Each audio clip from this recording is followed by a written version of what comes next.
Պատմական իրադարձության մեկնարկը տրված է։ Կարատեի Եվրոպայի հոբելյանական 60-րդ առաջնությունը Հայաստան է բերել մոտ 1000 մարզիկի 54 երկրից։ Մարզահամերգային համալիրում բացման հանդիսավոր արարողությանը ներկան եղել վարչապետի աշխատակազմի ղեկավարը, կրթության, գիտության, մշակույթի և սպորտի նախարարը, Աշխարհի և Եվրոպայի կարատեի ֆեդերացիայի նախագահը, Եվրոպայի կարատեի ֆեդերացիայի գլխավոր քարտուղարը, բարձրաստիճան պաշտոնյաներ, պատվավոր հյուրեր, աշխարհի տարբեր երկրներից ոլորտի ներկայացուցիչներ, մարզասերներ։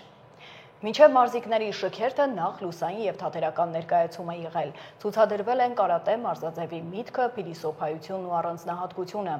Կրթության նախարարը հաջողություն է մաղթել մարզիկներին, իսկ կարատեի ֆեդերացիայի նախագահը շեշտել է, որ սա ավելին է, քան սպորտային միջոցառումը, այն ինքնաճանաչման, միասնության և ընդհանուր վստահության պահ է եվրոպական կարատեի ընտանիքում։ Հայաստանը կարգապահության, հարգանքի և տոկունության արժեքների վրա կառուցված երկիր է, որը խորապես արմատավորված է կարատեի ոգու մեջ։ Վերջին տարիներին մենք անխոնջ աշխատել ենք մեր ֆեդերացիայի ամրապնդման ուղղությամբ, ներդրումներ ենք կատարել երիտասարդության զարգացման մեջ և խթանել կարատեն ոչ միայն որպես մրցակցային մարզաձև, այլև որպես ապրելակերպ, ասել է Վազգեն Հարությունյանը։ Մասնակիցներին ողջունել և հաջողություն է մաղթել նաև կարատեի Եվրոպայի ֆեդերացիայի նախագահն ու հայտարարել մրցաշարը բացված։ Կարատե մարզաձևը Հայաստանում, հատկապես դպրոցականների շրջանում ամենասիրելի և ամենատարածված սպորտաձևերից մեկն է։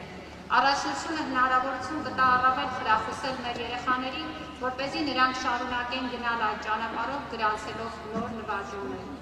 Սպորտն ավելին է, քան տարբեր մարզաձևերի ամբողջությունը։ Հատկապես այս օրերին սպորտը դառնում է մեր ընդհանրությունները ընդգծելու, մեզ միավորելու կարևոր հանրային հարթակ։ Հուսամ, որ գարնանային այս գեղեցիկ օրերը նաև մեր երկիր այցելած պատվիրակություններին հնարավորություն կտան վայելել հայաստանյան ջերմ հյուրընկալությունը, ծանոթանալ մեր երկրին և նորից վերադառնալ համատեղ հանդիպումների նոր ակնկալիքով։ Առաջնության մասնակից բոլոր մարզիկներին մաղթում եմ հաջողված ելույթներ և հաղթանակներ, իսկ մարզասերներին սպորտը վայելելու հաճելի օրեր։